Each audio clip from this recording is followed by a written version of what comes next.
Hello and welcome back to another episode of the Red Tinted Glasses podcast. Slightly delayed this week.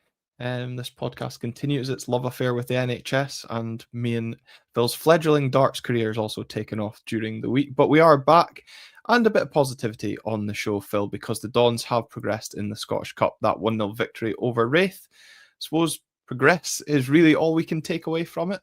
Yeah, I mean, progression in the cup is cause for celebration at the end of the day.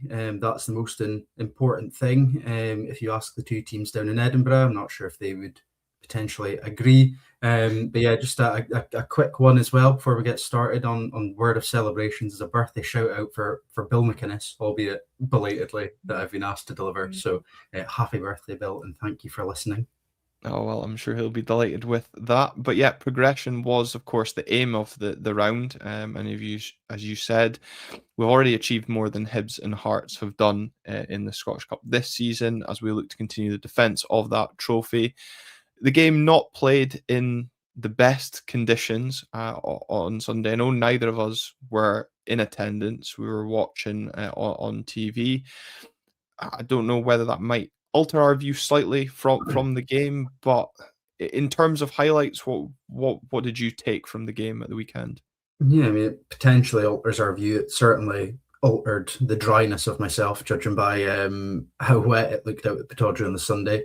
But like you say, I think the main thing for me is the fact that we have gotten through, and that is the main aim of cup football. It wasn't the most glamorous game. We touched upon it before coming live about our potential lack of ability to defend at times. A couple of wobbles from that makeshift centre half pairing of Milne and Polvara, and obviously as well Lyall Cameron picking up man the match for what was I thought quite a steady performance in terms of his ability on the ball, good delivery from set pieces, which we failed to see majority of this season, obviously resulting in a goal, which is feels like gold dust for us at the moment.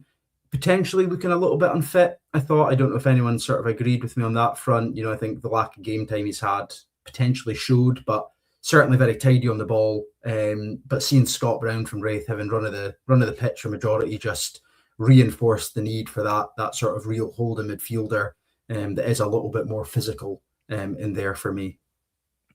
Yeah, I think we'll come on to Lyall Cameron and his signing in a little bit when we focus more on the transfer window, but absolutely nail on the head in terms of finally having a player that can deliver a ball into the box, and as you said, grabbing the assist for Jack Milne, who grabbed his first Aberdeen goal. Although I'm sure maybe doesn't know too much about it, might have dreamt it to be a little bit less scrappy than it was. But ultimately, it comes with the added bonus of seeing us into the next round of the Cup as well. There was probably a real lack of quality throughout the game, whether or not that was, affected by the conditions. I think we huffed and puffed for a lot of the time in the final third. The chance for Jesper Karlsson in the second half springs to mind, where I think he's got to do a lot better instead of taking that touch that he does.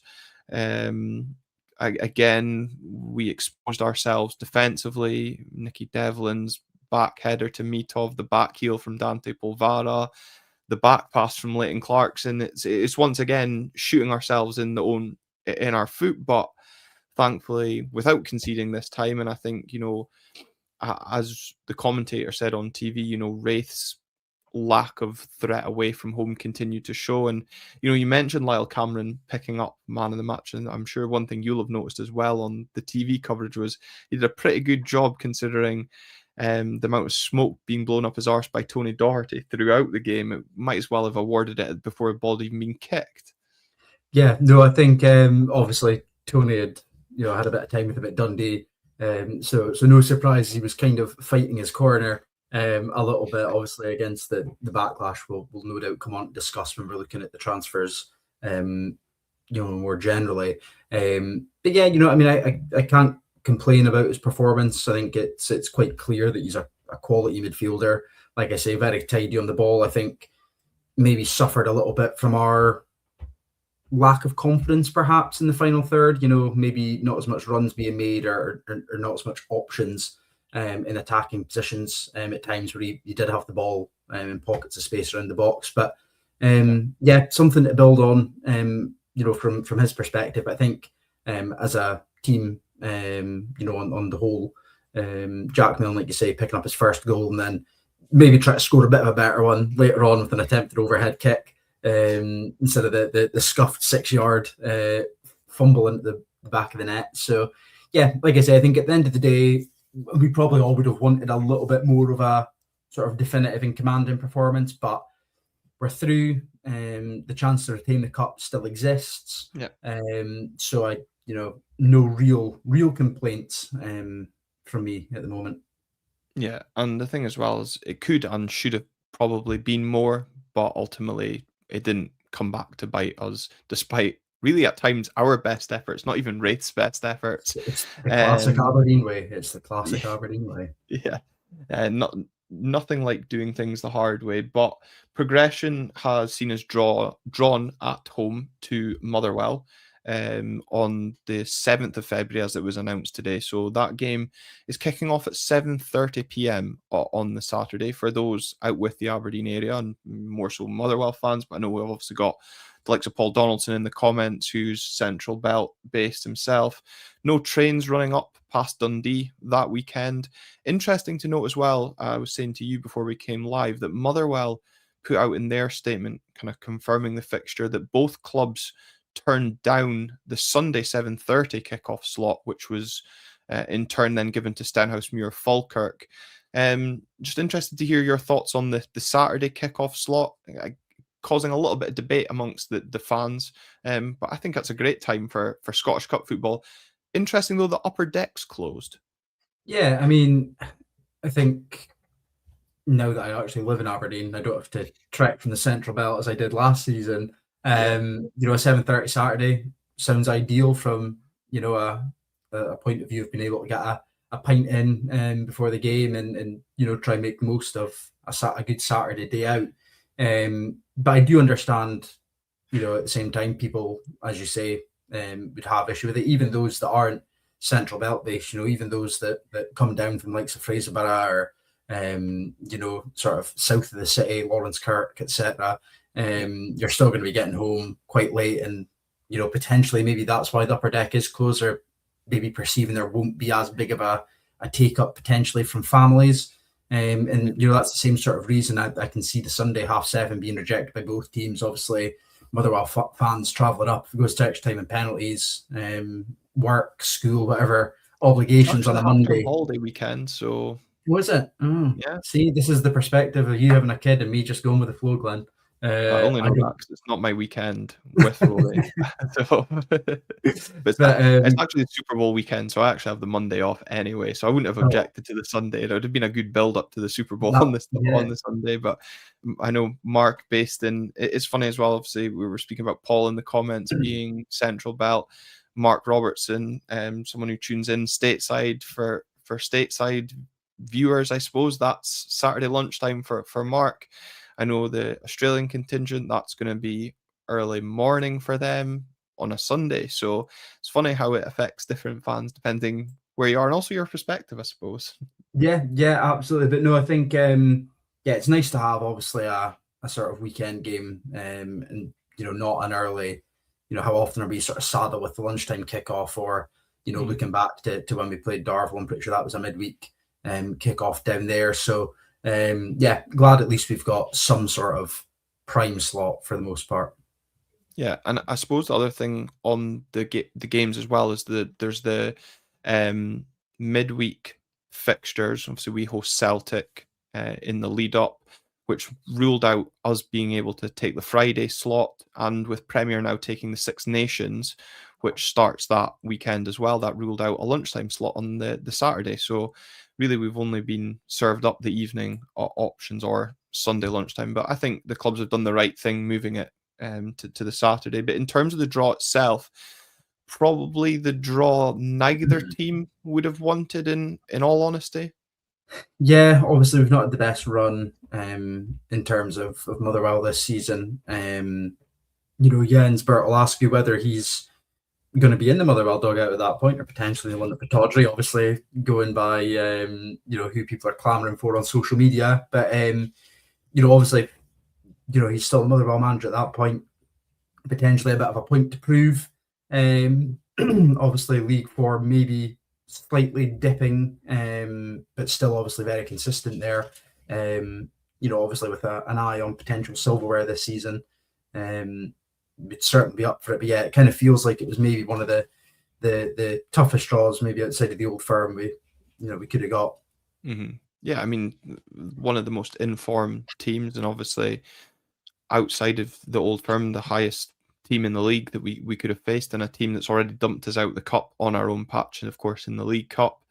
And for the second time now this season as well, it's going to be back-to-back weekend fixtures playing Motherwell. And if we get our act together within the league, will have mean we've faced them 6 times. So never changed Scottish football in its consistency on that as well. But of course, that's only a few weeks away. So as you said, in terms of Jens Bertolascu, whether he's going to be there, I'm sure Motherwell will be hoping to still hold on to Maswanise. We're, of course, going to be hoping to further strengthen our squad, and that takes us on to the signings. Maybe another reason why we've delayed this slightly this week as well is to see what signings we've brought in. I suppose we have to start on the Lyall Cameron signing, because it is a signing, I'm going to say rightly, has divided opinion within the fan base. He's joined on loan from Rangers until the end of the season with no option to buy stated. And whether or not you think he has a future at Rangers is everyone's opinion.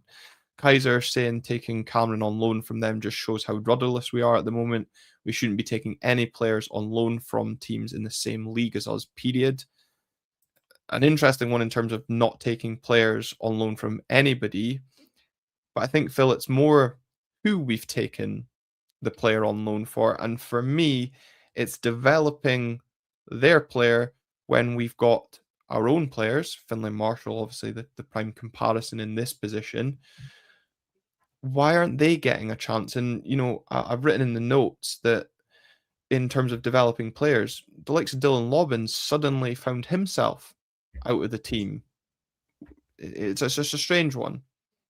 Yeah, I mean, I think, at least from my perspective, and I feel like it's the perspective amongst those that are, more dismissive of basically the structure of the deal more than anything, is it's not against the player. I had no doubts that Lyall Cameron would come in and be a fantastic midfielder for us. I mean, there was a reason that we tried to get him in the summer.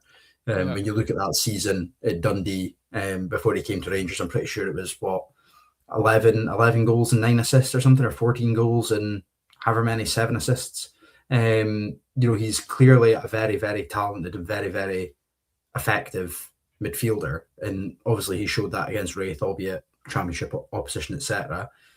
Like you say, it's the fact that it's a loan with no option for us to buy.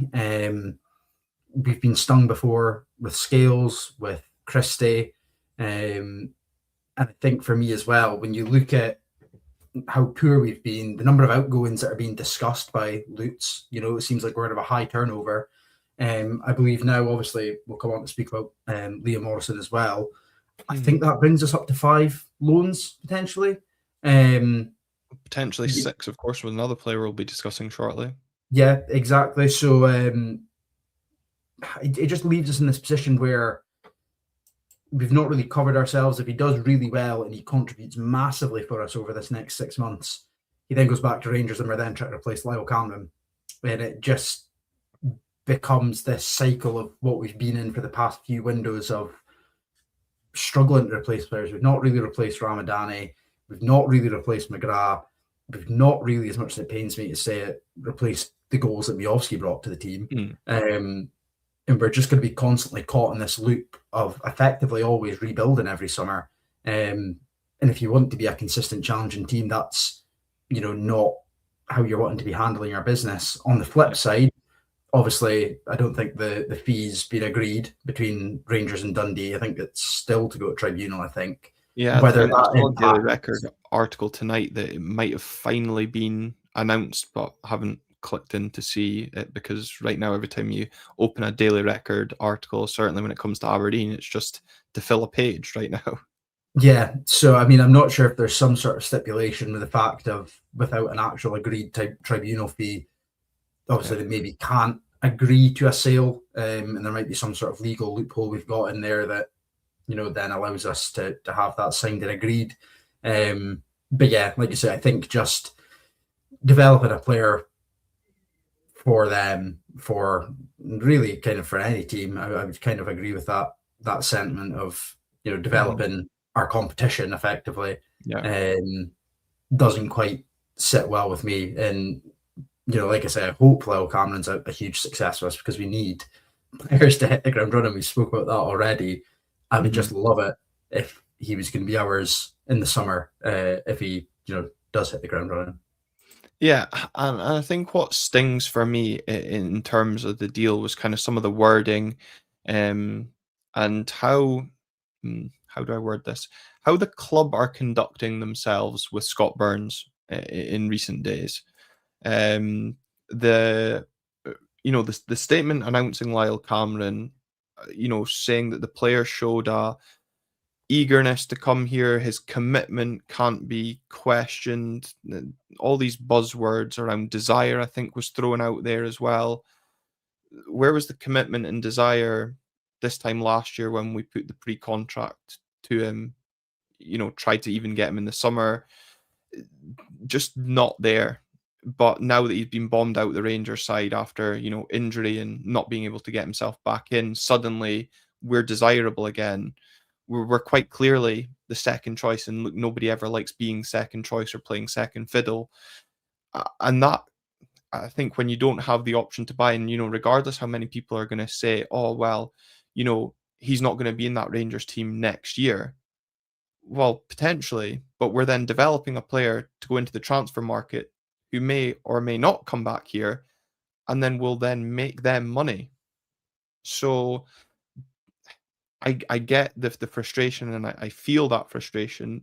However, on the plus side, within 90 seconds of his debut on Sunday against Wraith, probably up there with one of the best corner takers we've got at the club right now because he beat the first man.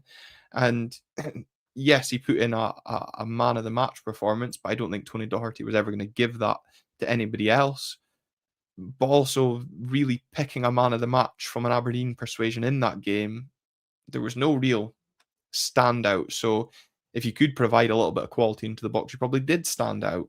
But all he can continue to do is do his talking on the pitch to win any of the doubters over. But these deals, are never going to go down well. And in terms of the Scott Burns tweet, it's the deleted tweet that he put out about Lutz having a close working relationship with Danny Roll and whoever else it was at Rangers, which was an accelerant into making the deal work. But again, that's not what we want to see. We're not here to work with Rangers.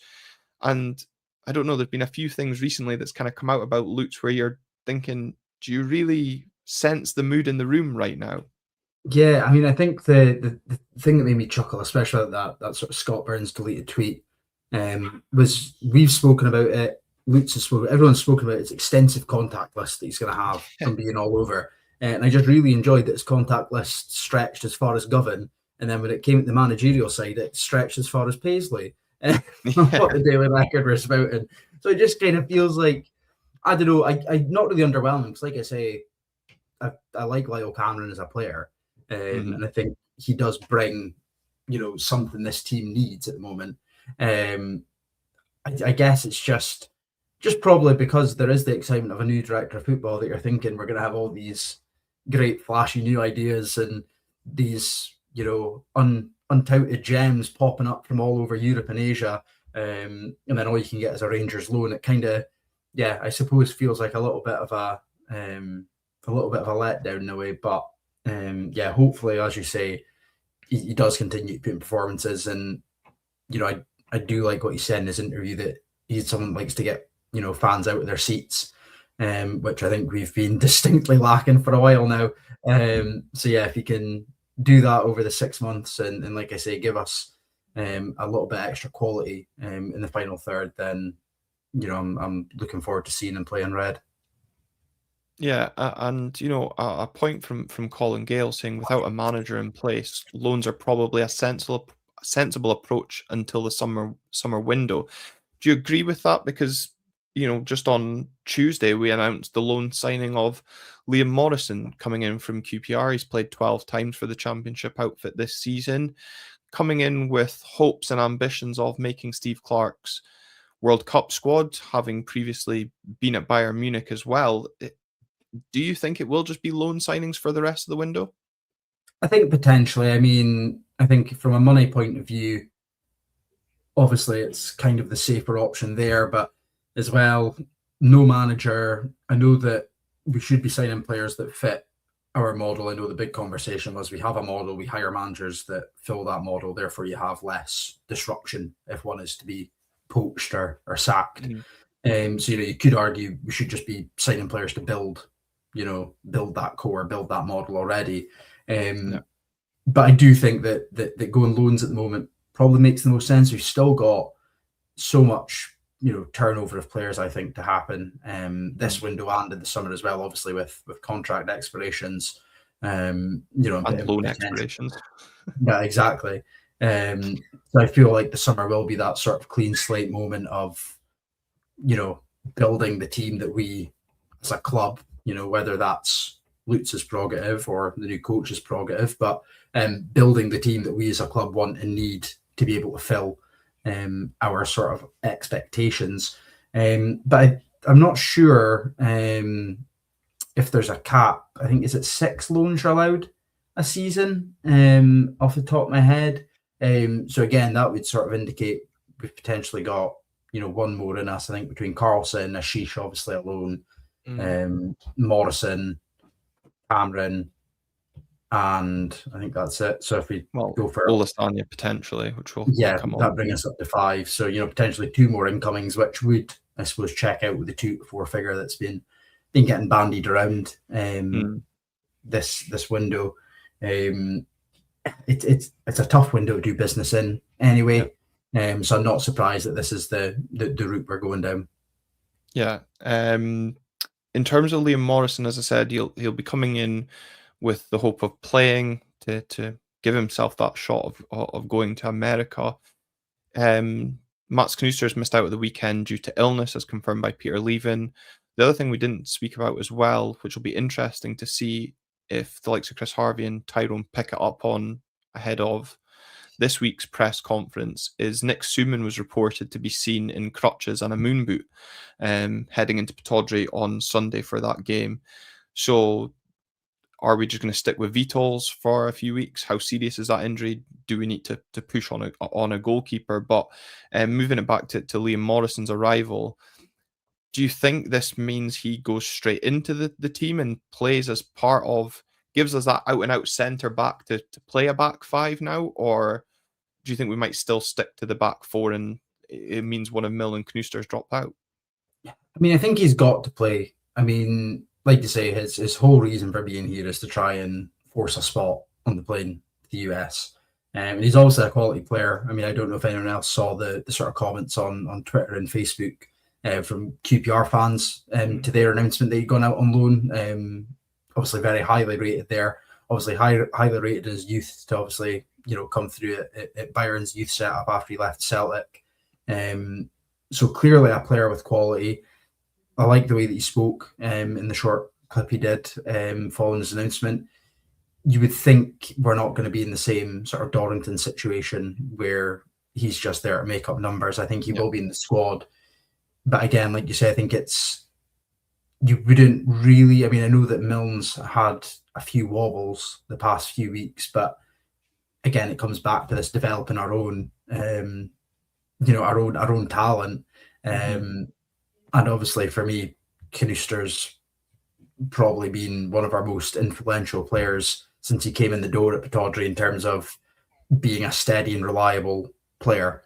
So, I wouldn't like to think that, he's going to be getting dropped out of this squad. So potentially a three at the back, like you say. And then again, that then just throws up the question as posed earlier about Dylan Lobban and Yeah. his lack of minutes since Falkirk. Does he get that opportunity back at right wing back, or is that Nicky Devlin back into his out and out position and potentially see improved performances from himself? Well, that's the thing is, I know Neve's not going to like this, but Nicky Devlin's minutes probably do need managed because we mentioned about fitness. You mentioned Lyall Cameron. I think in general there are players out there that do look tired at times, but obviously with Knooster's, I think a shoe-in to win Player of the Year right now. Luke's one of our better players, more out and out, but the panic probably when you look to our bench on Sunday and go, who's the centre back that's going to replace if Jack got injured? Dante's filling in there just now, so it was an area that needed to be addressed and has been. I think it'll be interesting to see come Saturday's game how we line up and if it is a back five and if we do see Dylan return, because I do find it strange that after, if you want to call them mistakes against both Falkirk and Celtic, the Falkirk one I feel harsh on because he gives away the free kick, but we don't defend it, and you can't blame Dylan for that. Does he come back in and will he get some game time whilst Peter Leaving's here, or does Peter trust the experience that is Nicky Devlin in that sense? Also, the rumour, and not yet announced, but I think will be coming by all means, is the signing of Olasanya, the former St Mirren striker, coming in on loan from Houston Dynamo. People, I think Kaiser said in the comments around him, being, here it is, being another debacle. We've already plenty of strikers that don't score. I'm wondering if he's seen more as the Shayden Morris replacement, or your out and out winger that can maybe be a bit more effective and played in the wide role. But I'm just wondering, as Ross Anderson points out, are these new signings, or the hope that these new signings will be aimed at getting us closer to that top six or Europe if he can dream that big? And obviously we know Jimmy Tillene spoke about that as that being the ambition for this season. The league is still tight, and the two games that we've got this month give us that opportunity to close the gap. But where do you sit on the fence of the Olasanya signing? Because it's, again, another one that seems to have split some of the opinion.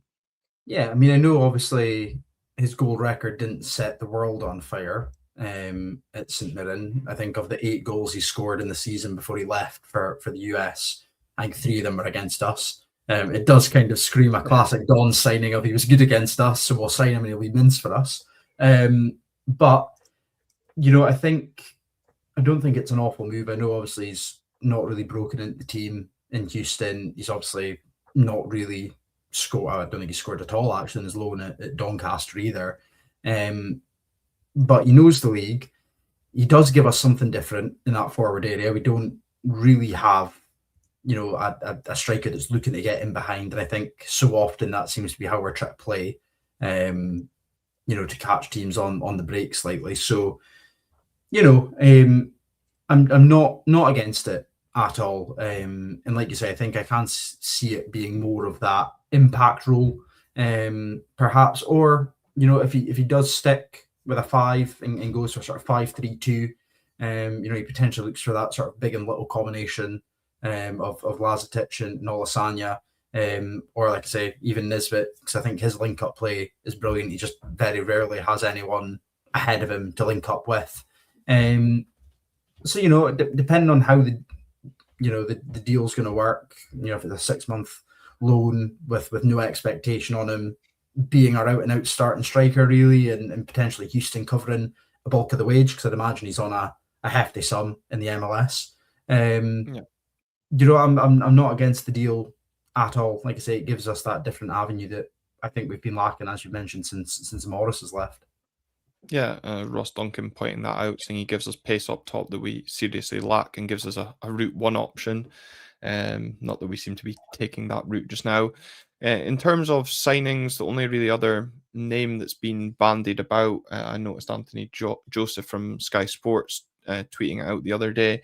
Ben Stanway, the young Partick Thistle player, being rumoured that Aberdeen, amongst other clubs, including Dundee, are looking at the prospect of offering him a pre-contract agreement with the opportunity to explore a permanent in this window. So that'll be interesting to see if that develops. But again, that just continues to maybe look, the likes of Lyall Cameron, Liam Morris, Ben Stanway, that's going down that Scottish core that Lutz mentioned. So interesting to see how they develop. In Yeah, terms not of, one I'd be opposed to really from the brief bits of Partick I've seen this season. I mean, as I've said already, he kind of fits that slightly more battling midfielder role. yeah, That I thought we were kind of lacking a little bit in the Wraith game. Like I say, if we can get a pre-contract shored up and then potentially, pay him a little bit to get him in sooner. Again, it's the sort of signing that I'm not opposed to. and again, it's investing. I know people say about project players, but it's investing in Scottish talent.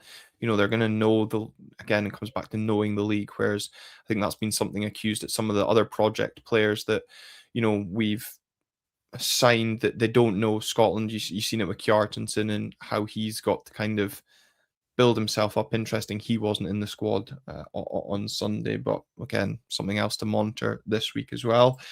In terms of signings and strengthening the squad, we've spoken about that side of things. The dugout is still vacant at this moment in time, and it feels like the likes of Scott Burns and Ryan Krill and any other journalist trying to cover this appointment are getting desperate, to say the least. I'm sure the Google searches of out of work managers must be running dry. Progress, I hear you saying. Well, I think there is no progress by all accounts. I know there was a few reports in the media on Tuesday night differing between John McGlynn and Stephen Robinson being preferred candidates. Again, I know Ryan did an article saying that the shortlist is down to 5. Again, no idea where that figure has come from. One of them being that Stephen Robinson is still under consideration. A question from Bob Duff on that was, how can the media say that both Robinson and McGlynn are on the shortlist when they're diametrically opposite types of manager? And I think he's not the only person that's raised that point. Yeah, no, it's I know obviously the sort of experience of Scottish football, I guess buzzword, has been the one that's done the rounds most. Obviously, Luke's mentioned it in his sort of 15-minute interview with Red TV in November. It's yeah, I get Bob's point. The Stephen Robinson one just feels, I think, with the position St Mirren, just feels odd to me. I think it will always feel odd, and I'm never going to be able to get myself behind it. John McGlynn, I can get behind a little bit more. Again, I probably just get a little bit of the cold sweats about his tenure at Hearts and how that turned out. Potentially, he's obviously earned his shot to be, in the hat. He's had a fabulous season with Falkirk and, a fabulous few years working his way up, obviously with Wraith before that. But again, it maybe feels like he's a manager more suited to working on that shoestring budget. I know that it's maybe a slightly old-fashioned view that I have of that, but I feel like there's just certain managers that they perform better when there's not as big of an expectation and their resources are quite limited. So they are really, at their essence, just doing the coaching, which I feel like you might not get at Aberdeen. Yeah. Do you feel, as Ross pointed out there, that Robinson would be a Cormac panic appointment?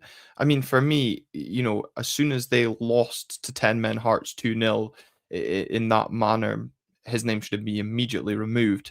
I mean, it shouldn't have been on the shortlist in the first place, but the fact that it's still being considered, as you already alluded to, for someone of Lutz's extensive contact list, if it can only reach as far as Paisley, worries me greatly, but also worries me that if we've taken as long as we are going to take to end up appointing Robinson or McGlynn, it seems wrong, but I get where you're coming from on the McGlynn thing. I think, it reminds me of when we signed Jet, every time he played against us, he did well. McGlynn's Falkirk team, they're on TV quite a lot. You're watching them against Celtic in midweek. Yeah, they lost, but did well. Dismantled Hearts excellently at Tynecastle. Yes, they had to go through on penalties, but for large parts of that game were really enjoyable to watch. And I can't remember the last time I really enjoyed watching this Aberdeen side. I think you're right to highlight his tenure at Hearts and the nervousness that would bring to fans as well. A question posed to us on our Twitter page at RTG_podcast from Mr. X Bets was, do you think, again, commenting on the polar opposites of McGlynn and Robinson, but do you think either of those would be prepared to work under or alongside Lutz? See, I saw that earlier on, and I was kind of racking my brain a little bit, trying to think of how best I could frame it. We've only seen Lutz in this very, I suppose, vacuum chamber scenario that he's in. Yeah. He's came in early doors, manager's gone, and we've been on a shite run of form.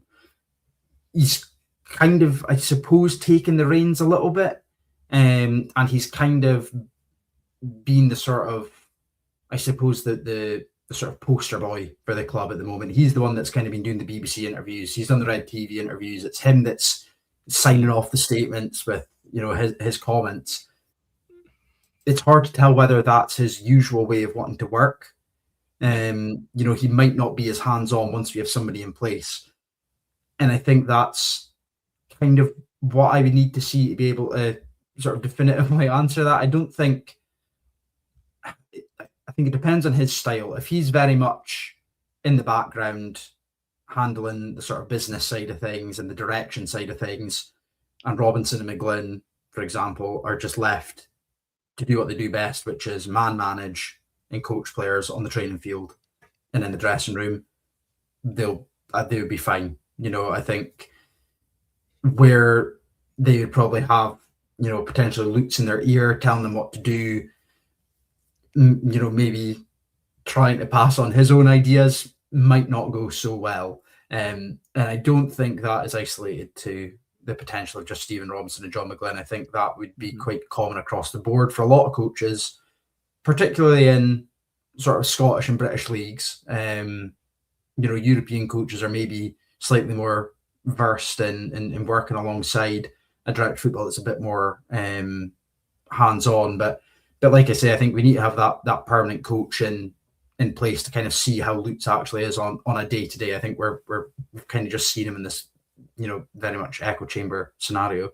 Yeah, no, and I agree. And, as I said, it was a question posed, and I think it's always one that gets bandied about when, there's a director of football in place. And as you've said, with him being so upfront and centre in terms of the media, I know a lot is obviously still continues to be blowing up about the fact that he's sitting in the dugout. And, again, he did the interview pre-Wraith, said that that's only right now. When a new manager comes in, if the new manager doesn't want him there, he won't be there. And he obviously joked saying that he would sit on the roof to watch a game. And to be honest, I probably don't put that past him the way he goes on. I do wonder if, given the time we're taking, it leans more towards a foreign appointment rather than a domestic appointment. The longer it goes on, though, would you be disappointed if it was a domestic appointment? No, I mean, if I had a crystal ball and I could see who gets appointed and I could see how it turns out, then that would be fabulous.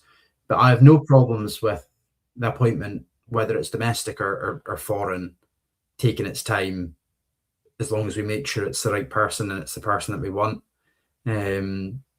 Like you say, I suppose for me, the Stephen Robinson one does kind of scream that sort of desperation, panic, get somebody in the dugout kind of appointment, and I'm not sure whether long term it would work out for us. So much has been mentioned in the past few months about vision, direction, style.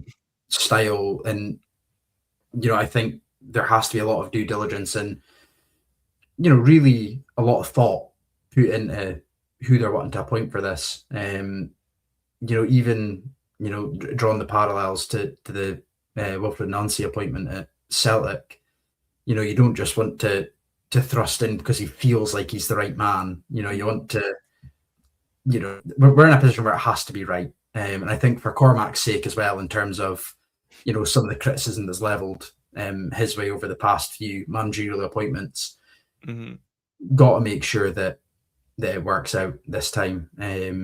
Or like I say, those questions that are rightfully or wrongfully asked to him on social media will just continue to grow. And I think, yeah, it's fair to draw the parallels to the Nancy appointment, especially if we make an appointment, whether it's going to be imminently or in the next 2 to 3 weeks, let's say pre-Scottish Cup game. Because right now, the top 6 is still in the balance. If we continue to progress in the Scottish Cup, that also enhances our European opportunities, prospects of silverware as well. There's a lot hanging in the balance, and you don't want to do a Wilfried Nancy and then tank 3-4 weeks and suddenly we can't get into the top 6, we're out of the Scottish Cup, and the rest of the season is just pure apathy. So it's a big few weeks coming up, both on and off the pitch for the club, and that starts this weekend as Livingston come to town. Off the back of that, probably on their feeling, a disappointing 1-1 draw against St Mirren, which means it's now 21 games without a win, 18 games without a clean sheet as well. Interesting to know how you feel ahead of this game, because it's a game where normally we should be confident and thinking, yep, 3 points is a given and it's an assurance, but I don't know, I'm not really feeling my usual optimistic self at this moment in time. Yeah, I mean, I think what's doing it for me is obviously Martindale's comments once again about the standard of officiating in Scottish football following the draw against St Mirren. It just makes me feel like nothing's going to go our way on Saturday, and that Livi will get handed a few 50-50s their way. But no, I mean, as poor, in sort of inverted commas, Livi have seemed, and as poor, also in inverted commas, our performance against Wraith appeared despite the scoreline. I think the fact that we did progress, our mistakes didn't actually come back to bite us this time for once, is hopefully something we can build on. Obviously, the addition of Cameron having another, week of training with the team, Liam Morrison coming in as well, potentially, we could have Olasanya or somebody else in prior to the weekend. It's hopefully all just little things that will, build up the sort of foundation we need to, as you say, kind of get that little bit of consistency in us that's been missing. And we can't really argue that our run over the next little bit isn't the worst in the world. Livy and Kelly, obviously, games you're looking at winning at the moment. Celtic, obviously a tough one, and then a midweek evening game away from home at Dundee United. It's kind of where we need to start building our season now, whether we're going to have an appointment in 3 weeks or 3 months. We need to just start going for it now.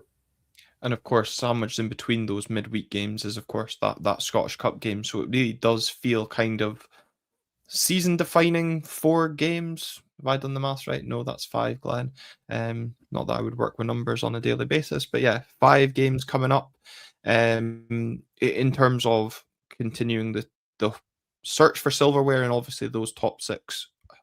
I hate calling it top 6 ambitions. It should be a given that we're in the top 6, each season. And I can't remember who I was listening to about, someone saying that the expectations of fans up here are, we set a high expectation, but since when's being in the top 6 viewed as a high expectation? And if players and fans can't meet the expectations of the fans here, then they've got another thing coming. Because, yeah, I do think we do set a high expectation, but it's not really an unrealistic expectation for a club like ourselves as well.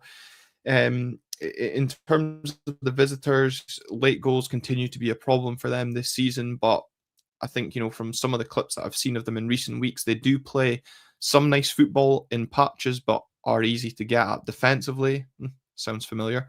But Livingston can be tough to break down. So, I do think if we could get the likes of Olisanya in, it does give us another option alongside Carlson to have some pace, some trickery in getting behind Livingston. And also this weekend, tickets are just £10, so set to be another great crowd at Pittodrie. And, on that point as well, with Livingston conceding late goals, let's maybe try not, and I'll have to remind myself of this throughout, is let's try not get frustrated if things aren't going our way, because we can get at this Livingston team, hopefully. Yeah, and I mean that's exactly how Livingston want to make the game. They want to make it stuffy and frustrating. So I think it's important that we maybe don't get sucked into that. We do try and show that bit of quality that we have. And yeah, like I say, I think we just need to go out and really just play our own game. Hopefully, maybe a little bit of that set piece quality again from Lyall Cameron, and we can maybe punish them a little bit, because it will be a game where we get set pieces, whether it's free kicks, corners, where we can craft the dangerous opportunities. So, yeah, like you say, £10 tickets as well. I think there's a lot to kind of look forward to about Saturday, and hopefully we'll be walking away with 3 points and start, as I say, building that strong base. I think set pieces are a really interesting one. You mentioned there Lyall Cameron's ability to put the ball into the box. Livingston aren't exactly a small team. We're not exactly blessed with the greatest of height within our team. And we've already seen how poorly we defend set pieces. So I think, Saturday could be one of those games that come down to set pieces and who defends them or who attacks them better. I suppose in terms of how we approach this game, defensively, we saw Mitchell Frame make his long-awaited Don's debut at the weekend in place of Gyamfi, who, some may argue was lucky to stay on the pitch. I think, a yellow card was always the correct decision in that case. Left back, maybe one of interest to watch this weekend, with the likelihood we go back to that back five with Liam Morrison making his Don's debut. Yeah, I think so. I mean, I was interested to see Frame come on. Just with this lack of inclusion, I genuinely thought we were never going to see him.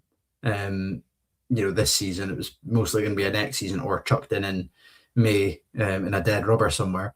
So pleased to see him. But I can see us probably sticking with Gyamfi. I feel like physically he's maybe just that little bit, more filled out than Frame is. Wouldn't really like to see Shinnie out there. Obviously, Livy likes to try and get it wide into the box. So for me, I would be pleased to see Gyamfi if he's sticking there. But yeah, I think there's certainly going to be, just between the new signings, potential extra additions, and obviously Peter Leaving try to find, his most consistent sort of shape and team. I think there will be a few interesting, maybe eyebrow raising additions on Saturday. Yeah, because, obviously with Dante playing at centre back on Sunday, it'll be interesting. You'd naturally assume he'd be one to potentially drop out to accommodate Liam Morrison coming in. Does the Olisanya signing, if through by the weekend, which I think is largely expected, does that put Nicholas Milanovic's place at risk? Because Peter Leaving seemed to be sticking with him or giving him faith that he can produce, but I'm sorry, I'm still yet to see it. Yeah, Milanovic is an interesting one. I'm kind of glad that Peter's tried to give him that little bit of confidence. I think from a man management perspective, it's testament to Peter. Milanovic, he has his moments where I think he shows flashes of a decent winger. He has decent movement.